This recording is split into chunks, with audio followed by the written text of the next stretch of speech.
Delighted that you're here with us today. This is a super exciting time because AP English Literature is tomorrow. And what's really special about this test is there's not a ton of content to learn. So, one thing I want to take you to is our 28-page free study guide pack. This is here on our website. I put the link in the description. I'm going to pin it to the chat. Go ahead and download this. It has stuff on things like characterization and setting and all this, but I want to draw your attention to something I love, love, love about these, which is as you have a question or as you're thinking about like how to handle, let's say, question or how to read poetry or how to handle question one, there's a prompt. Let me get all the way down here where it breaks down the multiple choice section. But then it actually tells you, here's what you should do for the poetry analysis essay.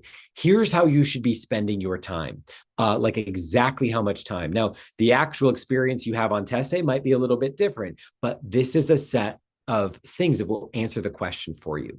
The other thing I want to recommend to you all is that you check out our YouTube channel where we have a giant playlist of all of these videos related to the poetry question, the prose fiction analysis question, the Q3 open-ended question. They're all available for you. Please let us know what is going to be helping you as you go through this test.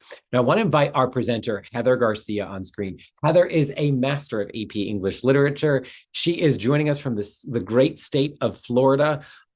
And she's done everything from reading for the AP exam to guiding thousands of students like you through this test. Heather, how are you doing tonight? I'm doing well. I hope everyone's excited out there. This is a big night. It's a big night. And you know, one thing that's a theme of our night tonight is y'all are not going to get an amazing score because you're with us on this YouTube, right? This is about getting your mindset in the right frame, thinking about the choices you make. When I took the AP English Lang, I took Lang and Lit in high school. When I took the Lang exam and I ran out of time during my practice test, I learned how to get into a time-oriented mindset. When students like get stuck halfway through the poetry essay and don't know how to get unstuck, it's about getting yourself unstuck and not about feeling like you need to be perfect. So, one thing real quick, as we go into the chat, I got a lot of different states that are represented, some Florida people. I'm from New Jersey, the greatest state of America, though I'm sure that people in Texas would disagree.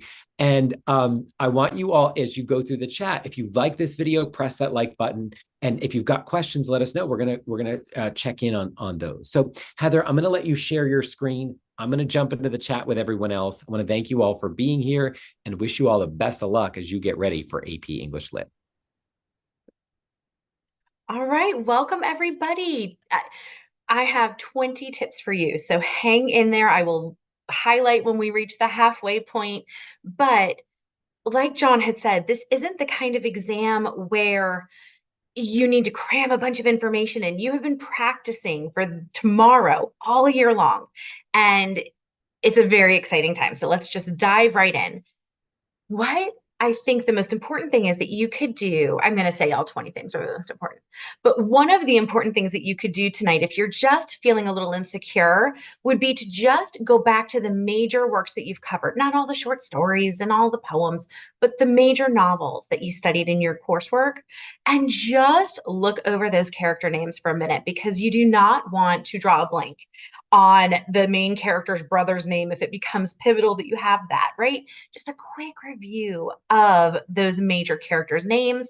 Look back at the key themes. Hopefully, you've got some notes tucked aside from your time reading through that text or some annotations you can flip through.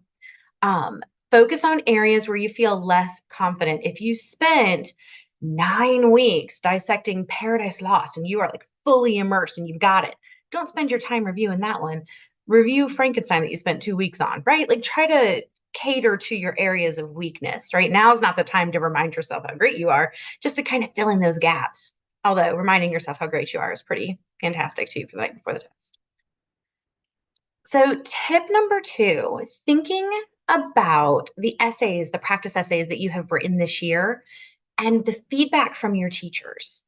If your teachers have given you feedback and they're like, hey, your thesis statements could use a little tweaking, or hey, why don't you try to rearrange your points here, or your introductions could really use a little bit of pizzazz, or whatever it is the feedback has been, maybe reviewing through those essays quickly would be a great way to refresh yourself, look at areas where you might have had some places where you needed to grow, but also look at the areas where your teachers put stars or happy faces or wrote great job or super point, because those are things that impress them. And you know what? They're going to impress the AP graders too, because we're all teachers. Like we're going to be dazzled by the same moments. So it's always nice to just kind of remind yourself of where you have been on your journey throughout the year, because you're not going to spend the time when you get off of this a live event or the time in the morning going over dates and talking about like when people move from one continent to another. Like those are different courses. You're looking at you and your experience, and it's just a very different way to frame preparing for this exam. So focus on the areas that you were told that you might need to grow in, and then focus on the areas where your teacher was like glowing with pride. Tip number three, and this kind of goes in coordination with tip number one. When you are thinking about the writing portion of the test, section two, you are going to want to have for question three some prompts that you can be really comfortable with. So if you think about the novel, so we'll just stick with Frankenstein because it's on my head, it's in my mind.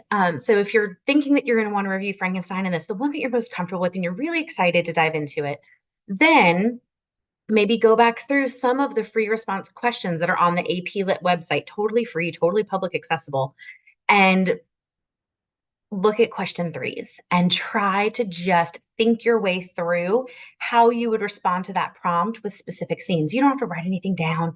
You don't have to make a formal outline. You could.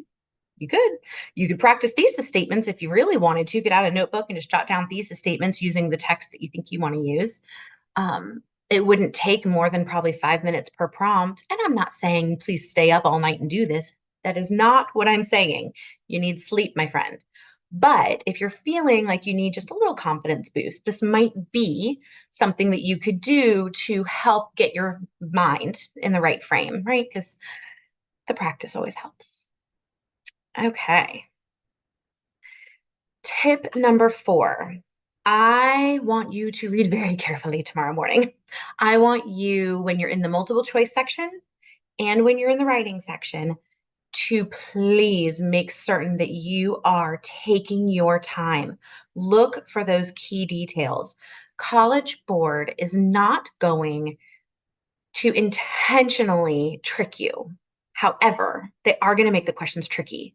They are going to have multiple options in there that are close but not quite right.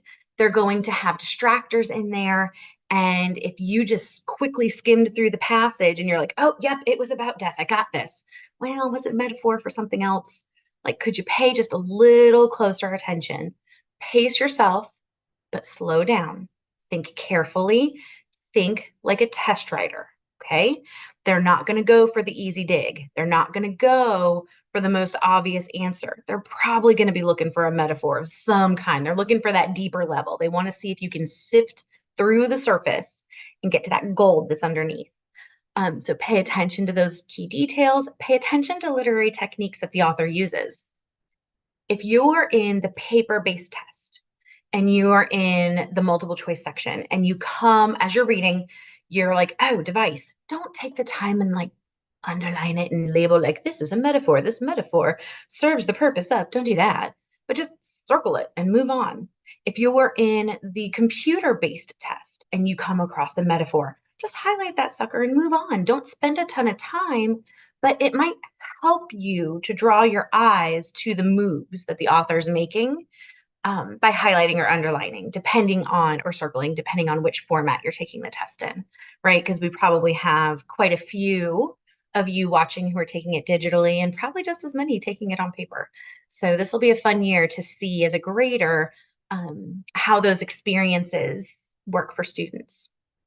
And you want to make sure that you're always thinking about the author's purpose, right? So the author is not describing a tree to you in detail just because they want you to picture the tree.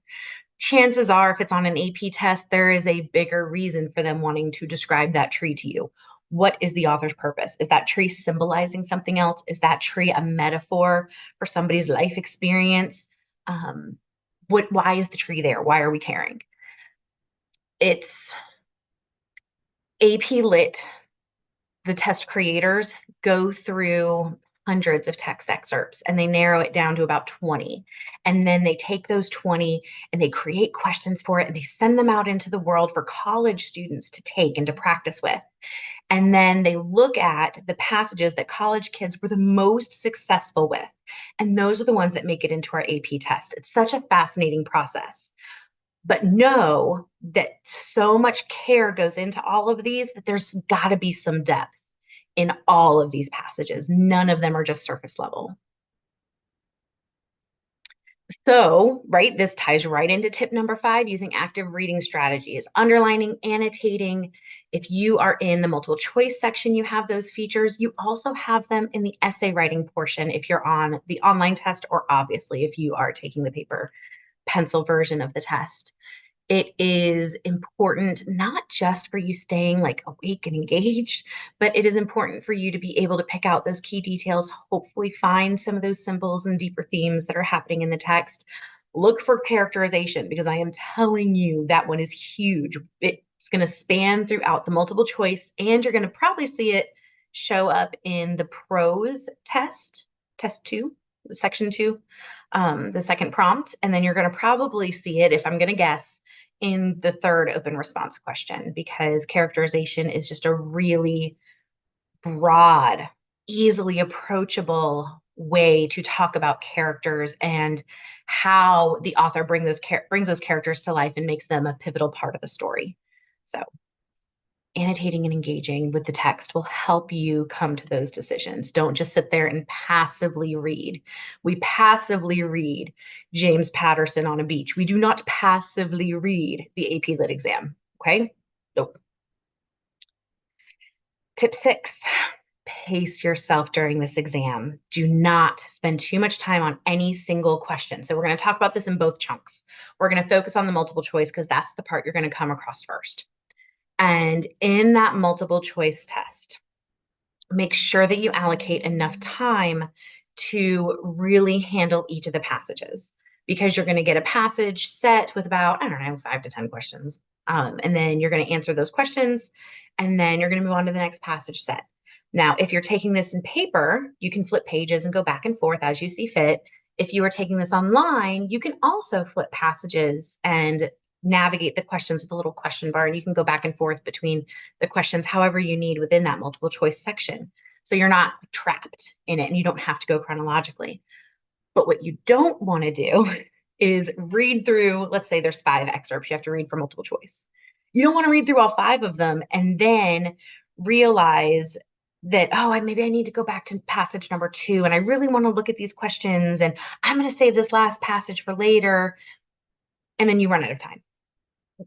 We do not want you running out of time. We want you navigating the test. We want you going back and forth. We want you flagging questions and going back to them later. But we also want to make sure that you are earning as many points as you can. You do not get points taken off if you get a question wrong.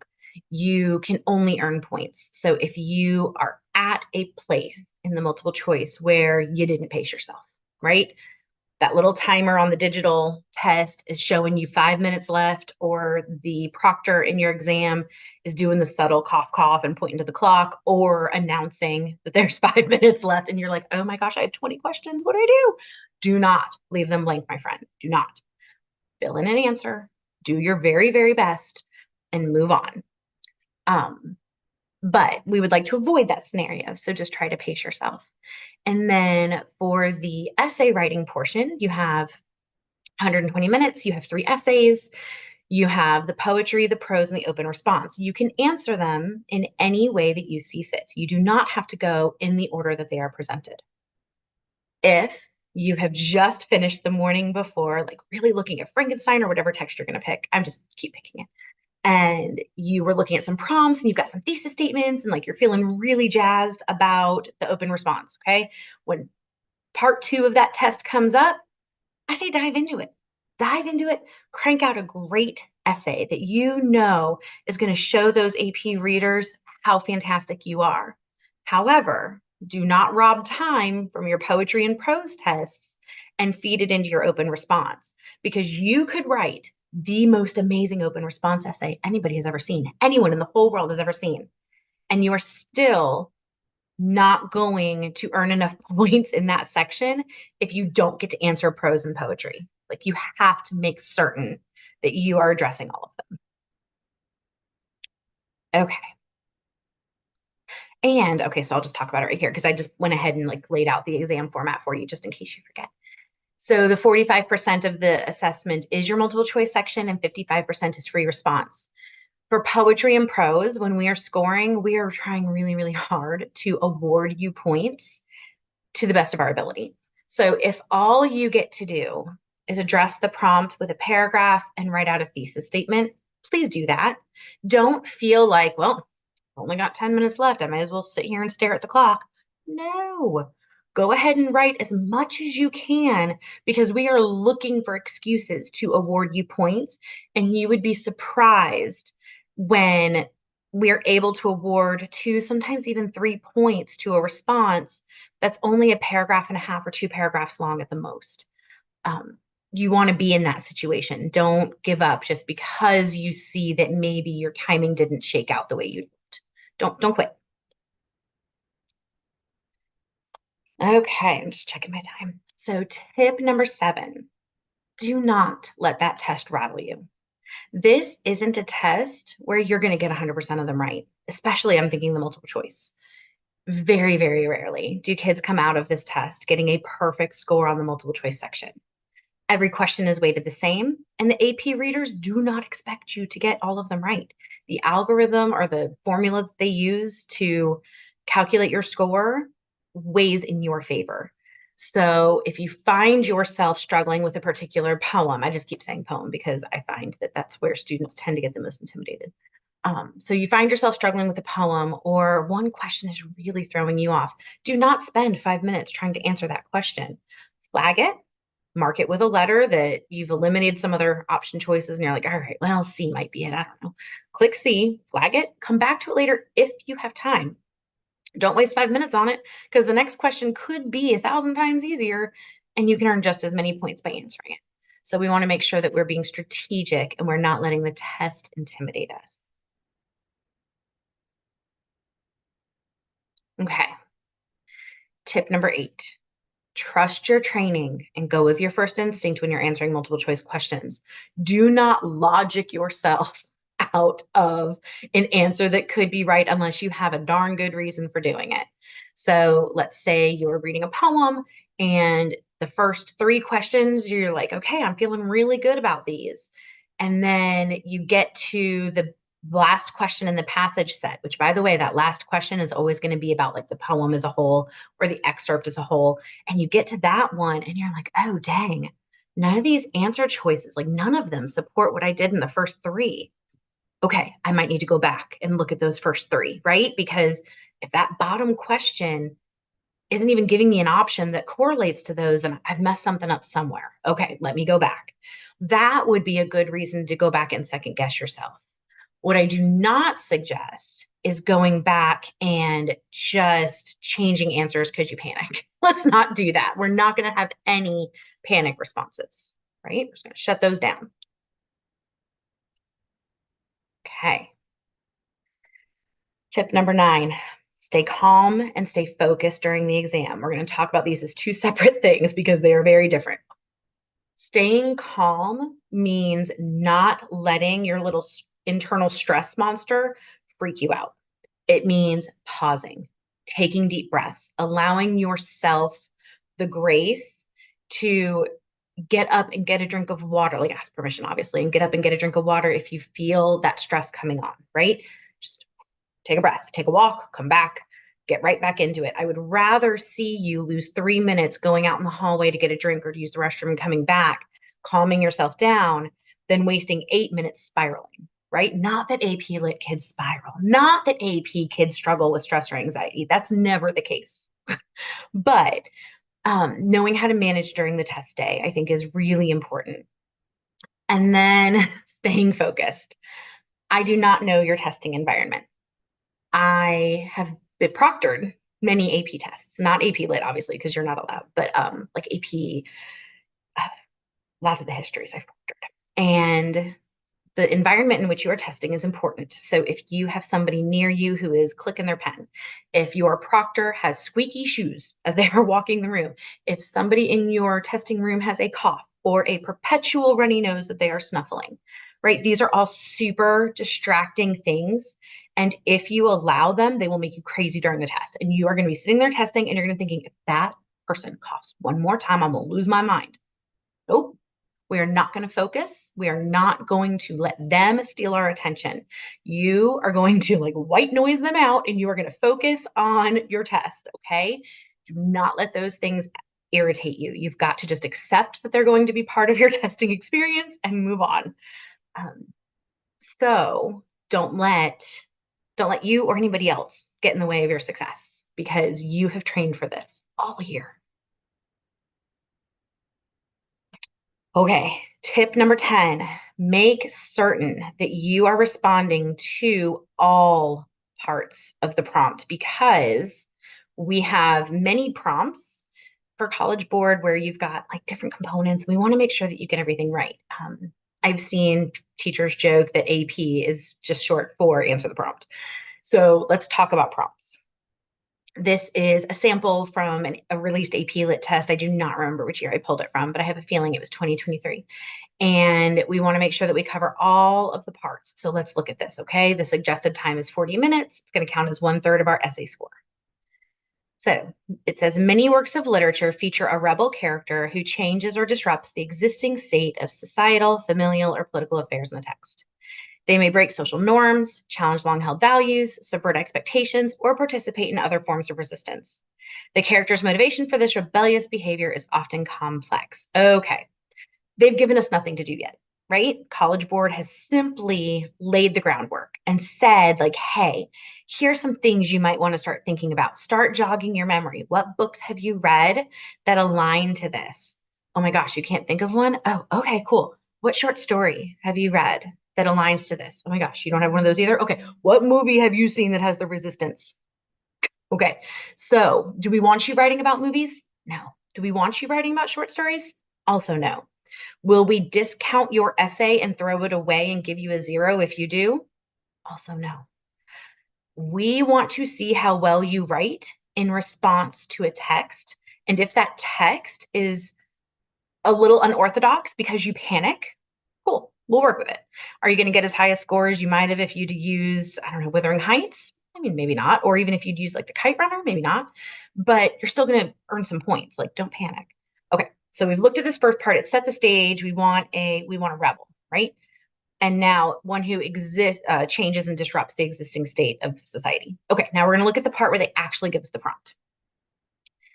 Either from your own reading or from the list below, because they give you a bunch of like book titles just in case you've and you're like, I haven't read any book ever in my life. Well, they're like, no, we got you. Here's some ideas. Did you read any of these? So either from your own reading or from the list below, choose a work of fiction in which a character changes or disrupts the existing state of societal, familial, or political affairs. That's your first job. You're going to choose a character from a text that does this. Okay. So then in a well-written essay, analyze how the complex motivation of the rebel contributes to the interpretation of the work as a whole. So we've got really 3 things that we're handling. We're making sure that we identify who the character is, and we are establishing the fact that they are disrupting that state. So our introduction is really going to be set proving that this character meets the criteria and describing probably what kind of state they are disrupting, whether it's societal, familial, or political. Then we're going to probably spend a paragraph or so talking about the character's motivation. Why are they doing this? Like, what is the goal? And then how does that contribute to the interpretation of a work as a whole? So if we were going to use Wuthering Heights and we were going to focus on Heathcliff because he is an outsider who is adopted into the family, he doesn't intentionally disrupt the societal or familial or political states. But because they treat him so poorly, he ends up rebelling and he ends up disrupting all 3 of those things through his actions and his like overtake of the family estate. So I'm going to establish that. I'm going to talk about his motivations, which is that this poor little orphan child just wanted to have a place, not only in the family that adopted him, but in the society that wouldn't allow him to hold any money or any land because he wasn't part of the blood family. And then so it's the last part, contributing to the interpretation of a work as a whole. It's all about otherness and how we need to treat others as humans, regardless of their origins or their behaviors. And it's just, it could work. And that's a way to tie it all together. But you've got to make sure that as you're looking at your prompt, you're ticking off each of the things that are being asked of you. So how I do it is I circle in the prompt each of the things that I need to do. And then I go back and I put a check mark beside them as I work my way through the essay. All right. So tip number 11 on test day. Let's plan your essays before you start writing, right? So we're looking at the prompt. We're kind of outlining the things that we need to do by circling or annotating or highlighting on our digital or paper platform. It would be super if you would then just kind of jot down a rough plan, right? Don't dive right into that essay. Maybe if you're short on time, you do for sure. But if you've got a minute, you've got the 40 minutes, why don't we take 5 of them and set it aside? And it doesn't have to be an outline. It could totally be an outline. It could. It could be an outline. It could have evidence. Like it could say, let's talk about the poker scene or the scene where Heathcliff shoots his brother-in-law or his adopted brother through a window. Like, right, we could come up with some scenes. You don't have to, but you could. Make sure that your writing is going to be organized. You don't want it to feel like you're winging it. You're totally winging it. It's a draft. But the more outlines you can get it, the better. And so taking those 5 minutes to really organize your thoughts before you start writing, I think that you're going to do a better job. You're also more likely to get that thesis point at the beginning. So when we score your essay, the very first thing we look for is your thesis point. We want to award that right away. So we read the introduction. If we can't find your thesis in the introduction, the next place I look is your closing paragraph. Did you write yourself into a thesis statement? Because sometimes what will happen is students who didn't plan will ramble a bit at the beginning. And then by the time they get to usually the second or third paragraph, they have like found what they're actually trying to say. And then their thesis statement's going to show up really, really well in that final paragraph. So we're always looking for that thesis statement. So we start at the top. If we can't find it, we move to the bottom and we hope that we find it. If we don't, we go back to the top, read through, and hope that we have found it sprinkled in somewhere within the essay. That can be avoided through planning your essay, right? We want to be able to give you that point. We want to give it to you quickly. All right. Tip number 12. Let's keep track of what should be in your essay, right? Like there's some basic writing components that AP Lit teachers are expecting to see. So in your introduction, we're looking for a thesis that is defensible and that's going to focus on the purpose and it's going to really talk about the theme. Like we're not building up to the climax of a murder mystery here. You do not need to like save your theme as a big reveal at the end. We've probably read the book. We've definitely read the poem and we've definitely read the prose excerpt. Like you saving the theme reveal for the end, it's not doing anybody any favors. Get it out of the way right in the beginning. Talk to us about the theme, dive right in, let us know that you know what it is that you're talking about. Your body paragraphs. We're expecting to see 2 or 3 of them. We're also expecting them to be a little hearty, a little hefty, okay? We would like to see some clear transitional phrases and sentences. We don't necessarily want to see to begin with, also, furthermore, at the beginning of your paragraphs, but we do want to see you write things like, in addition to this scene showing Heathcliff's vulnerability, it also shows his aggression. I don't know. We want to see you smoothly integrate quotations. So if you're on the digital test, when you get to the essays, you're not able to copy and paste from the text into what you're typing, right? That's a no-no. They don't let you do that. But they don't let you do that because they don't want you quoting too much and they don't want you just dropping it in there. when you choose quotations, try to keep them short and sweet, 7, 8 words, and don't just drop them in the middle of your paragraph, like lead into them. So you could say something like, in this scene, when this character does this, he says, and then put in your short little piece of dialogue. And then he says this in order to, and then jump right into the purpose. Why did he say it? What was the point? What are we trying to learn? Okay. So you're going to smoothly integrate those quotations, and then you're going to explain them. That's part of that integration. And then you're going to tie it back to the thesis. So you're going to say the author said this, they said it because of this. And this is how it ties back to like the whole purpose of the story. Like this is how it ties back to the prompt. And you're going to want to make 2 to 3 distinct points for each of your paragraphs. We're not looking for a one point and done. That is not going to dazzle us. That's also not going to create hearty paragraphs. So, a couple of examples per paragraph would be ideal. So, you give your thesis or your topic sentence that connects to the thesis. Give me an example, tie it in nicely, elaborate on it, tie it back to the thesis, do it again, same paragraph, and then move on to the next one, right? Nice and hearty ones. If you're looking for some verbs that you could include to discuss author's purpose, we have a list of them here. The author might observe something or juxtapose 2 parts of the text. The author might offer support for a character or to minimize a character's impact, right? There's a lot of things they can do. This is also in the study guide pack that John showed you earlier. So you do have access. All right. Tip number 15, and here we are. We have the AP English Literature Study Guide pack. I believe my cover is not as new and fancy as John's cover image, but I definitely have it in here because, man, you've got a ton of resources at your disposal. If your teacher has given you study guides, please look at those. The College Board has all sorts of study guides, but we have ours, and it's pretty great. Hey, John. Real quick, Heather, I wanted to say hi to everyone. I've been arm wrestling everyone in the chat about all kinds of questions. People have been wondering, what kind of book can I use for question 3, the literary argument? And so I answered, yeah, you can really kind of use any kind of book. We say maybe not as much Harry Potter and a little more Frankenstein, but because what I heard one reader once say was, if you use a young adult literature or something more superficial, you might have a more superficial essay. If you're grabbing something like Beloved or Hamlet, you might go a little bit further. Another discussion, it looks like I jump scared some people. Another discussion that's emerged, Heather, that I wanted to discuss with you is this. This is very specific. Literary devices. Some people here want to memorize 55 words tonight, and maybe that's a good idea. But maybe not, because I feel like the best essays will talk about literary choices, talk about characteristics of literature.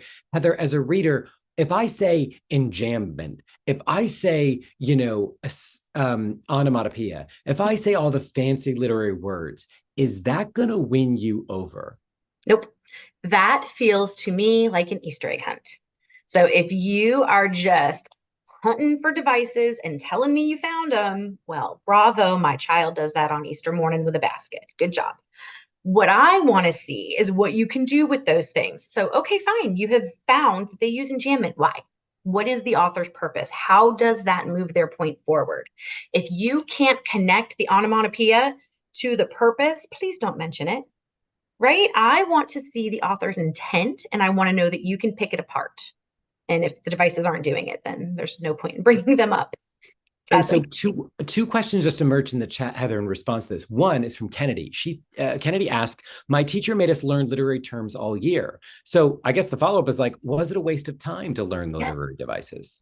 No, it's not going to hurt you in any way having those devices. I think it's important to have an arsenal of devices because the authors are making intentional moves, but having those terms in isolation without connecting them to the point, that's the danger. So, yeah. So it's almost like the misuse of the terms. You think you've got a fancy word that no one knows how to say in polite conversation, and you think you have something real, but you actually just have a fancy word. You don't have a really substantive idea. And then there's a question that came up from let me see, who was this?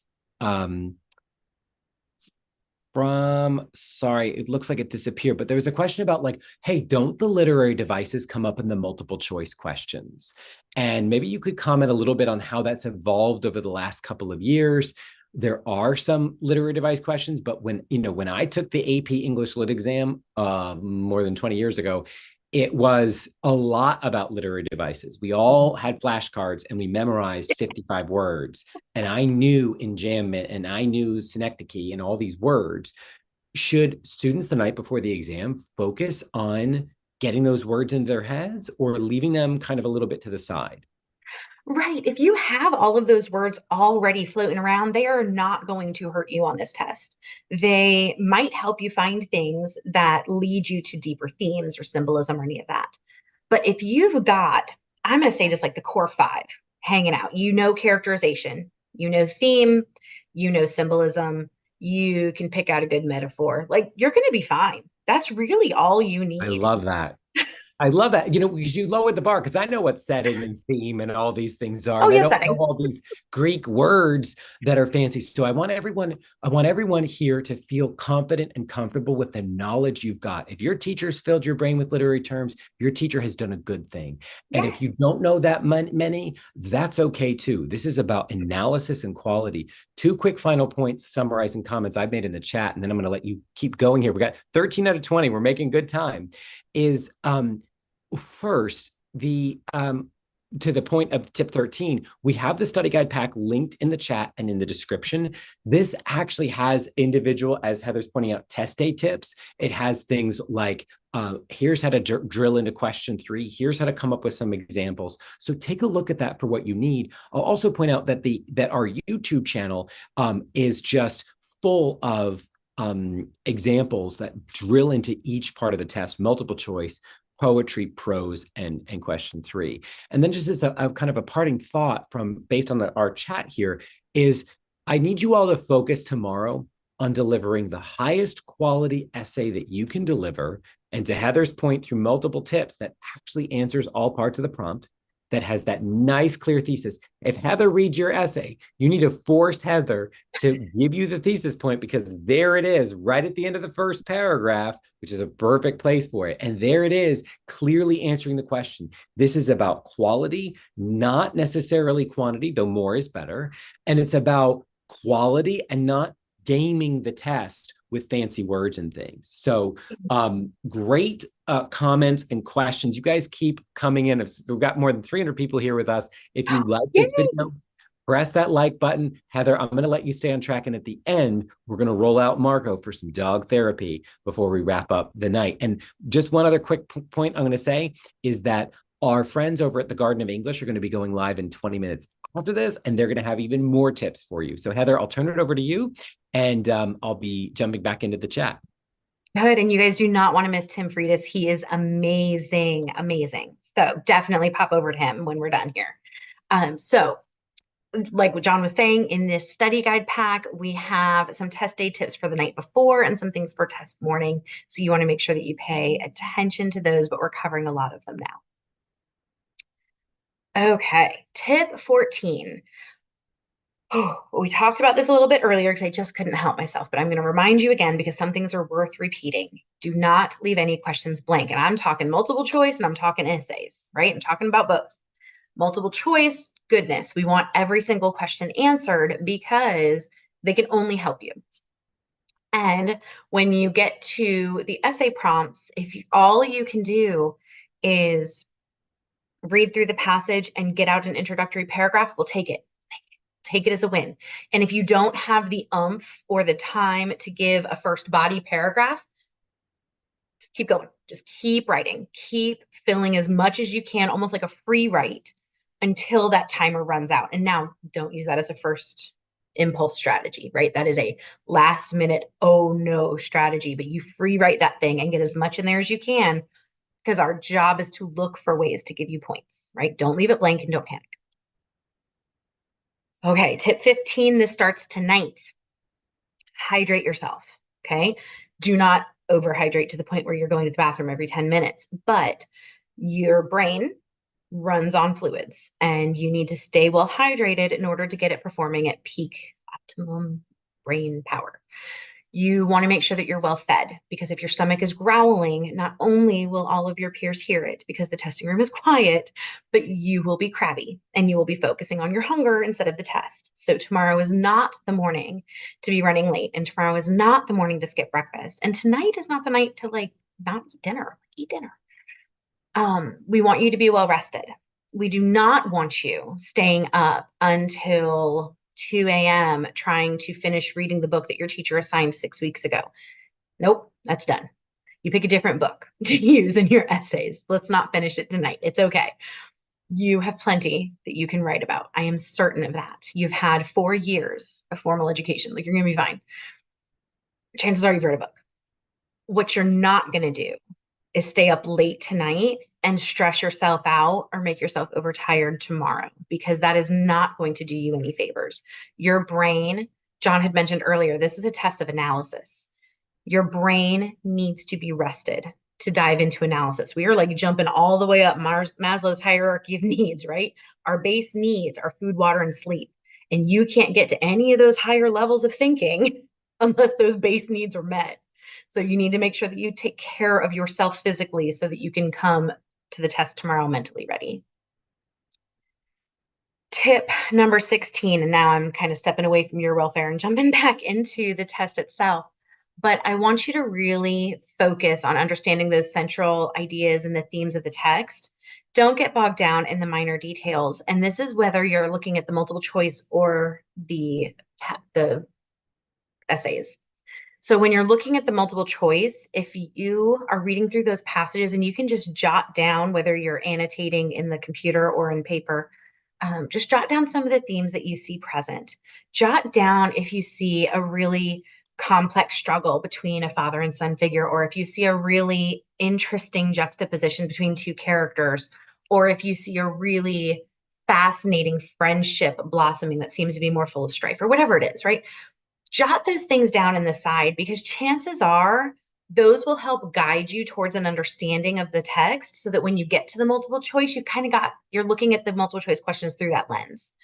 And the same thing is true when you're working with the essays, because if you can jot down those themes as you're reading and as you come across them, then it will just make it a little bit easier when you're trying to find evidence for the poetry and prose to go into your essay, if you can pull from those themes.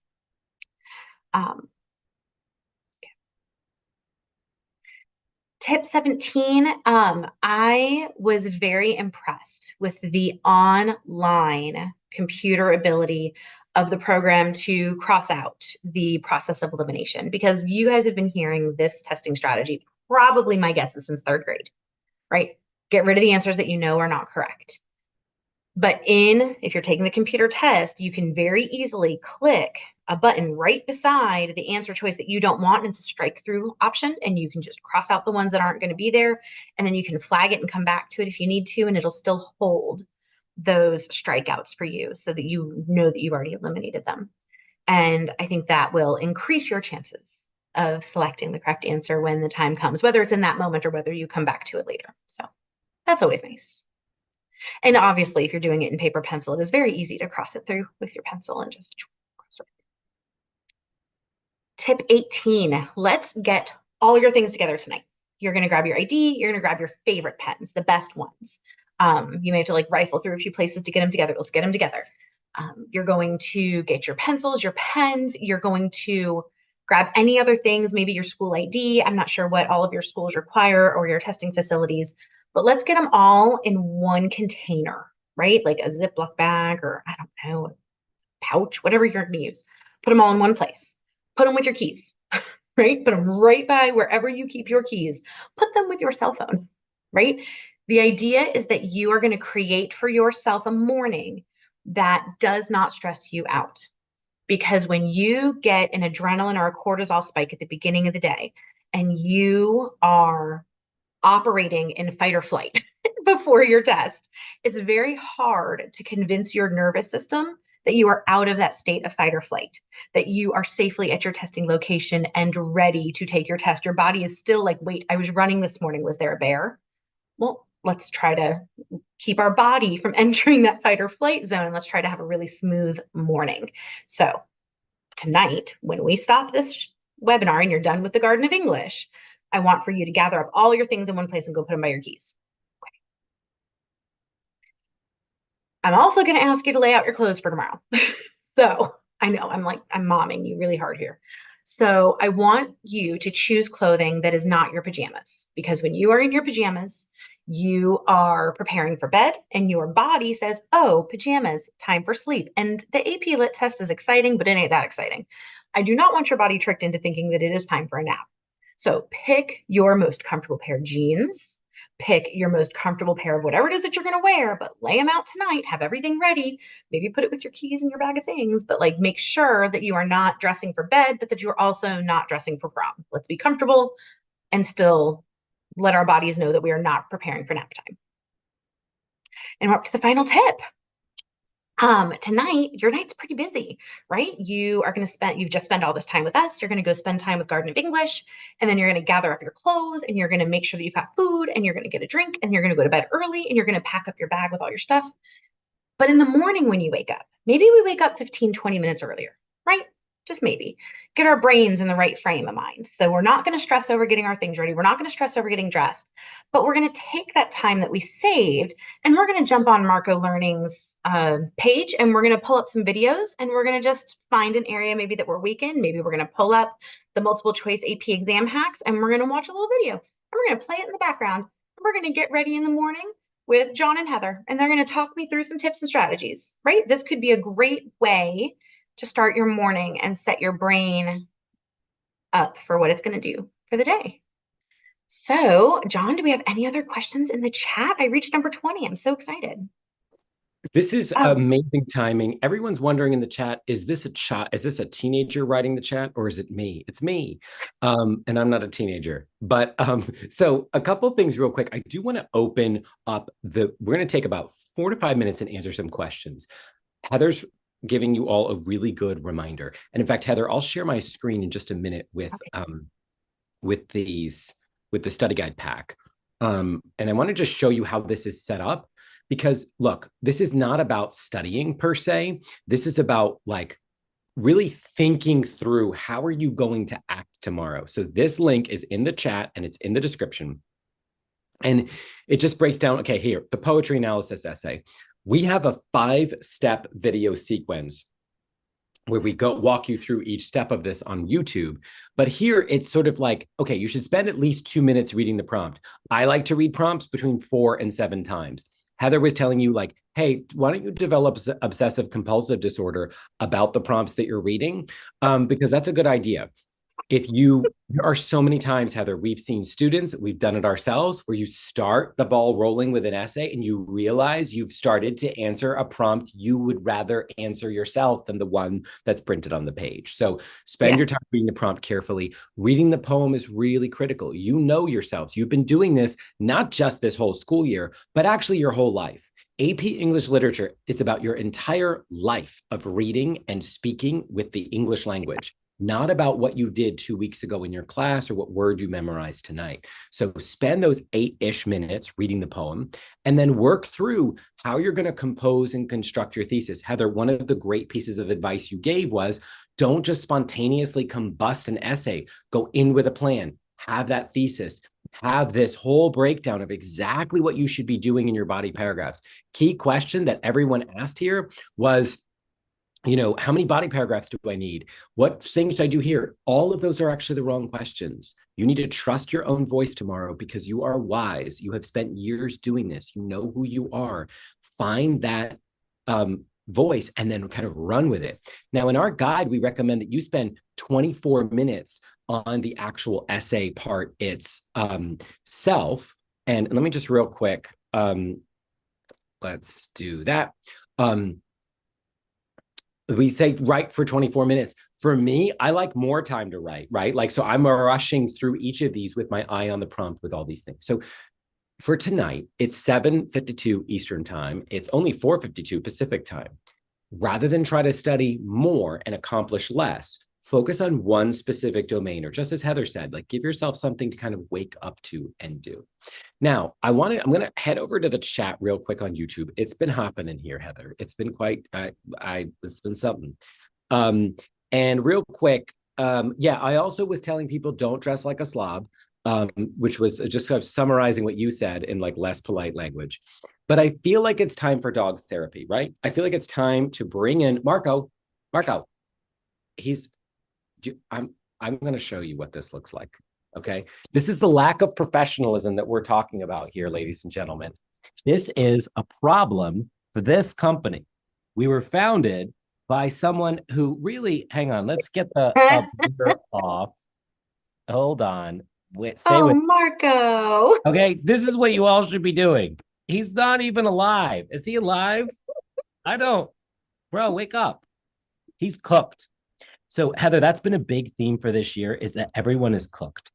They're cooked because they're in trouble. They're cooked because they're incinerated, apparently. Are you going to get up? This is okay, Heather. I'm sorry for you that you're at the live stream. He's gotten up every other time. Marco, get up. Come on. It's okay. Oh, his Bro, ear perked. We're gonna call it a win. I don't I feel bad for everyone. Now give me some cloud emojis and some sheep emojis in the chat, everyone, for Marco, and maybe that'll make him wake up. No? He Okay. Heather, it's all over. he's steady. He's stoic. He's ready for the Garden of English YouTube live, which will be coming up actually in just a couple minutes. So if you all, as you head out of this session, head over to Google Garden of English, and then Tim Freitas and that whole crew is going to help you guys do this. And I'm seeing in the chat a lot of I'm seeing a lot of sheep and cloud emojis. If you've liked this stream, go ahead and press that like video and stay in touch with us at Marco. We're doing live reviews in 18 subjects. We're posting updates and after parties and exam roasts on TikTok and Instagram and everywhere else. But thank you so much, Heather, for giving us your 20 tips. We're going to post this video to our channel and wish you all the best of luck. Maybe as a final parting thought, we can in the chat, because people are saying, people are asking me what kind of dog that is. That's a Samoyed. And then let's see. Some people are saying I'm cooked. So what we're going to do for our affirmation this year, Heather, is we're going to say this in all capital letters. Everyone's going to type, I am not cooked.